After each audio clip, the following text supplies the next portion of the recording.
Hey guys, welcome back हो गया है चैनल पर। तो यार इस चैनल पर मुझे समझ ही नहीं आ रहा मैं करूँ तो करूँ क्या। चैनल को मैंने खिचड़ी बना डाला है, मुझे समझ ही नहीं आ रहा। बहरहाल मैं आप लोगों के ऊपर कोई ऐसा नहीं, कोई बंदे कंधे पे बंदूक रख के नहीं चलाने वाली कि आप लोगों ने बोला है ये आप लोग नहीं, क्योंकि भाई मेरा काम है रिएक्शन देना। मुझे देखो, मैंने शुरू दिन से कहा है मैं जिस चीज़ पर रिएक्शन दूंगी, अगर मैं दो चीज़ों पर रिएक्शन दे रही हूँ, अगर पहली वाली चीज़ पर मुझे ज़्यादा व्यूज़ आ रहे हैं और सेकंड वाली चीज़ पर मुझे इतने कोई खास व्यूज़ नहीं आ रहे, तो मैं सेकंड वाली चीज़ को मतलब सेकंड पे प्रेफर करूंगी। मैं फर्स्ट जो व्यूज़ ज़्यादा आ रहे हैं उसी पर ही जाऊंगी, उसी पर ही फोकस करूंगी, क्योंकि मैं दोनों जगह सेम टाइम दे रही हूँ। अब जाहिर सी बात है कहानी यहाँ पे व्यूज़ की है, मैं बिल्कुल नहीं कहूँगी कि मैं कोई यहाँ पर शुगल मेला लगाने के लिए आई हूँ। भाई अब मुझे व्यूज़ की आदत हो चुकी है, पहले नहीं थी। शुरू में जब शुरू हुआ था तब मुझे नहीं थी, तब मेरे लिए मतलब व्यूज़ इतने ज़्यादा मायने इसलिए नहीं रखते थे क्योंकि मुझे मिले ही नहीं थे। अब मुझे मिल चुके हैं व्यूज़, तो मैं क्यों भाई झूठ बोलूँ कि नहीं नहीं मैं जो है वो ये करूँगी, मैं वो करूँगी। हाँ, मुझे अगर व्यूज़ मिलते हैं, मतलब मुझे अगर किसी चीज़ पर 1000 व्यूज़ भी मिल जाते हैं मेरे लिए काफ़ी हो जाता है। बट ये 100-200 ना, अब मुझे ये सारी चीज़ें देखकर ना अजीब सा फील होता है। मुझे लगता है नहीं यार, ये मेरा व्यूज़ अजीब जा रही है वीडियोस। तो यही हुआ है जब से मैंने ड्रामों के ऊपर बात करना शुरू की है, मेरे व्यूज़ इतने ज़्यादा नहीं आ रहे हैं। तो मुझे नहीं लग रहा कि मुझे इसको और ज़्यादा आगे बढ़ाना चाहिए, क्योंकि ऑब्वियसली चैनल मेरा है। चैनल ने एक अच्छी रीच पकड़ी और उसके बाद मैं अगर उसकी रीच का ऐसा बड़ा गर्क करूँगी तो मेरा चैनल को फ्रीज होने में बहुत टाइम भी नहीं लगेगा।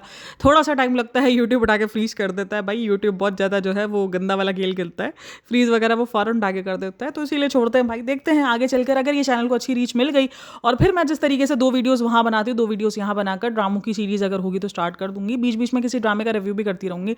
लेकिन चलो जी, अब हम बात करते हैं रेडिट टीडी की वापसी हुई है। बिल्कुल जी, ये 2 बार मुझे जो है लिंक सेंड किया गया है रेडिट लेडी के जो नया वाला व्लॉग है उसका। तकरीबन वापसी तो उसकी पहले ही हो चुकी थी, जिस पर उसने वीडियो बनाया था, जिस पर उसने ये बात कही थी कि भाई ये जो मतलब सनी है और उसके ऊपर लेकर उसने कुछ बात की थी। मैं भूल गई हूँ, मैं दोबारा देखूंगी। तो वो वाली वीडियो एक, हाँ, सनी और निदा को लेकर उसने बात कही थी। हाँ जी, निदा को लेकर उसने बात कही थी कि निदा के साथ कुछ ऐसा इशू हुआ था जिसकी वजह से निदा और सबा की दोस्ती खत्म हो गई है। लेकिन अगर आप देखोगे ना तो ईद तक तो दोस्ती थी, क्योंकि सबा जो है वो उसके पिक्चर्स वगैरह लाइक कर रही थी ईद तक। ईद के बाद की पिक्चर्स पे सबा का लाइक नज़र नहीं आया मुझे, लेकिन ईद तक तो वो पिक्चर्स लाइक कर रही थी। अब कुछ लोगों ने उस बात का जो मतलब निकाला है वो ये मतलब निकाला है कि सनी और निदा के बीच का कुछ निकाला है, जो कि मुझे बड़ा अजीब। अच्छा, ये चीज़ और एक और चीज़ जो मैंने कहीं सुनी है, पता नहीं मैंने कुछ भी की पॉडकास्ट में सुनी है या मैंने किसकी पॉडकास्ट, नहीं नहीं नहीं नहीं, मैंने आफत रिएक्शन की पॉडकास्ट में सुना था कि जो निदा है वो भी एक्स्ट्रा मैरिटल अफेयर में थी। हाँ जी, वो भी साइड में किसी के साथ एक्स्ट्रा मैरिटल अफेयर में थी। मैंने आफत रिएक्शन में सुना था। आफत रिएक्शन करके एक चैनल है, तो वहाँ पर आपको पता चलेगा। तो जो मेन जो जोड़ा जा रहा है वो नाम जोड़ा जा रहा है। बट मुझे लगता है कि देखो यार, ये बिना किसी बात के, बिना किसी प्रूफ के किसी पे भी ये एलिगेशन लगा देना, ये बहुत खतरनाक होता है। कैरेक्टर सर्टिफिकेट किसी को भी नहीं थमाना चाहिए, क्योंकि हमने वाकई कुछ नहीं देखा हुआ है। लेकिन हाँ, निदा के साथ जो बॉन्ड था, लेकिन वो निदा के साथ जो बॉन्ड था वो हमेशा से ऐसा नहीं था कि वो हर रोज़ आना जाना कर रहे, क्योंकि इन दोनों का काम था। दोनों ने शायद एक दूसरे को स्पॉन्सर किया था। जो इनके बीच में अनबन हुई थी उसकी वजह शायद जो उम्रा ट्रिप है वो हो सकता है, क्योंकि बहुत सारी जगहों पर इन्होंने बाद में ये बात कही है कि कुछ ऐसे इशूज़ हुए थे इनको उम्रा ट्रिप पे भी, तो जिसकी वजह से इनको लगा कि शायद इनके अनबन वहाँ से हुई है। तो ये अनबन तो हुई है, ये तो फील हुआ मुझे। ईद के बाद से अनबन का फील हुआ है, इससे पहले का अनबन का फील नहीं हुआ था। इससे पहले तक तो सबा जो है वो सारी रील्स वगैरह उसकी लाइक करती थी। अच्छा, उसके बाद जो है वो उसने जो अभी 2 दिन, कल परसों जो उसने एक वीडियो अपलोड की जिसके अंदर उसने महर के बारे में डिस्कस किया है कि महर जो है वो अपने घर में लड़ाई झगड़े कर आई है, क्योंकि उसने बोला कि उसके जो माँ है उसने बोला कि तुम अभी मत जाओ, तुम्हारे फादर की तबीयत ठीक नहीं है, ये है वो है।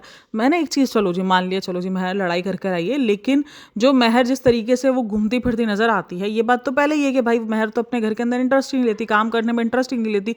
तो ये बात तो पहले ही हो चुकी है। तो मुझे नहीं समझ में आता कि ये एक बात पर सब क्यों नहीं टिकते हैं।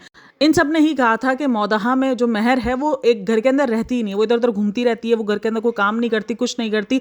और आज उसकी माँ इसको रोक रही है कि तेरे बाप की तबीयत ठीक नहीं है तो तू मत जा। मतलब जो बच्ची घर के अंदर काम ही नहीं कर रही, जो बच्ची किसी उसका होना ना होना बराबर हो, तो उसकी माँ रोक क्यों रही है। तो ये अपने ही वीडियोज़ में देखो ये ऐसी बातें कर देते हैं कि जिस पर मैं थोड़ा सा शौक में चली जाती हूँ कि भाई उस बच्ची के बारे में सच क्या है। मतलब ये कि वो इधर उधर घूमती रहती है वो है, या वो घर के अंदर काम करती है। क्योंकि एक लड़की जो घर के अंदर काम कर रही होगी, माँ उसी को रोकेगी, वरना माँ क्यों रोकेगी? वरना माँ बोलेगी भाई तू कल का जा, तू आज जाते रहे, तो एक एक्स्ट्रा खाना मुझे बनाने की जो है वो मेरी जान छूटेगी। जाहिर सी बात है, अगर लड़की घर के अंदर कुछ काम नहीं कर रही, कुछ नहीं, सिर्फ वो कहता है ना कि मुफ्त की रोटी अगर तोड़ रही है, तो फिर तो उसकी माँ बोलेगी हाँ भाई तू 10 दिन क्या, तू 20 दिन जा, तू तो वहीं रह, ताकि मेरे को जो ये एक वक्त की जो रोटी तेरी एक्स्ट्रा जो मुझे बनानी पड़ती है एक इंसान की रोटी, वो ज़्यादा ना बनानी पड़े, मुझे कम बनानी पड़े, मैं अपने बच्चे का और अपना मियाँ का और अपना ख्याल रखूँ बस।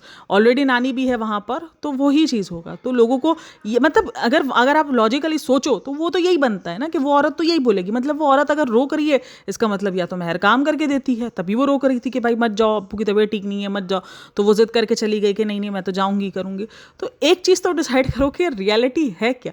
और ये सारे पॉइंट्स कोई सोचता ही नहीं है कि एक तरफ ये बात की जाती है, एक तरफ ये बात की जाती है। तो खुद सोचो कि अगर हमारी माँ, हम अपनी माँ को कोई काम नहीं करके दे रहे, कुछ नहीं करके दे रहे, फिर भी हमारी माँ क्या हमें इस बात को लेकर घर में, वो भी सौतेली माँ के रोकेगी कि तू रुक जा, तेरे बाप की तबीयत ठीक नहीं है, तुम्हारे साथ घर में काम बटा। जो औरत ने काम, जो लड़की ने काम करना ही नहीं, अगर मैं काम नहीं कर रही घर के अंदर, मैं तो भटक ही रही हूँ, मैंने देना ही नहीं है, चाहे मेरा बाप बीमार हो चाहे कुछ भी हो, मैं साथ दूंगी ना, तो वो किस बेस पर मुझे रोकेगी? बोलेगी इसको तो कोई पड़ी ही नहीं है, तो उसको तो जाने दो, को फर्क नहीं पड़ता। तो ये लड़ाई झगड़े करने की नौबत आएगी ही क्यों? अच्छा, आज ना रेडिट लेडी ने लाइव भी की थी, तो वो लाइव का लिंक भी मुझे भेजा गया। आप लोग बोलोगे मुझे भेजा कि हाँ यार, अब मेरे सब्सक्राइबर्स ऐसे हो चुके हैं जो मुझे ये सारी चीज़ें भेजते हैं, मुझे स्क्रीनशॉट्स भेजते हैं, मुझे वो देख भी रहे होते तो किसी चीज़ को बता रहे होते हैं। मैं किसी की भी लाइवों में नहीं जाती, मैं पॉडकास्ट भी बहुत ना होने के बराबर सुनती हूँ, बहुत ना होने के बराबर, क्योंकि इतना आसान नहीं। आप जब 4 वीडियो बना रहे हो, 4 वीडियो में आपको उनका कंटेंट ही कंज्यूम कर लो, देन उसके बाद पॉडकास्ट सुनने का टाइम नहीं बचता, क्योंकि आपका सर आपको इजाज़त नहीं देता। तो वो लाइव चल रही थी, तो उस पर भी उन्होंने मुझे लिंक सेंड किया, तो मैंने वो कहा, मैं कहा यार मेरे पास टाइम नहीं है, क्योंकि मैं उस टाइम पे काम ही कर रही थी। तो मैंने कहा फिलहाल देखो क्या हो रहा है क्या नहीं हो रहा। तो वहाँ पर भी कहा गया कि उन्होंने जो है वो उस चीज़ को बताया कि ये जो अकरम है, जिसका बाद में इन्होंने जिक्र किया हुआ है कि जो अकरम है इसकी पॉलिटिकल पहुँच है।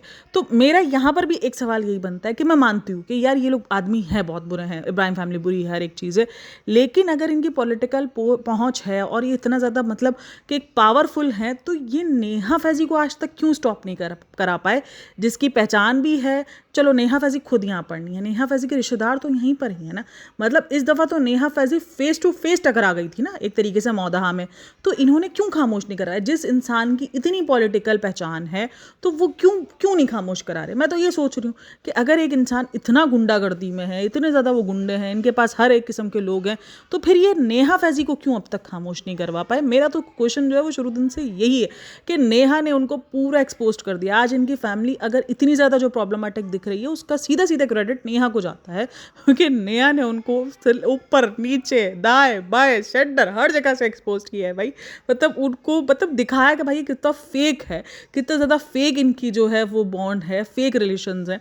तो उसके बाद तो मतलब नेहा फैज़ी को, और नेहा फैज़ी ने खुद ये बात क्लेम की हुई है कि मुझे कभी भी ऐसा कुछ नहीं किया गया। हाँ, सिर्फ वीडियो में आकर कहा गया था एक बार कि पर्चा जाएगा तो उनकी जॉब चली जाएगी, ये सब कुछ हुआ है, लेकिन अदरवाइज बाकी इन्होंने कुछ भी नहीं किया।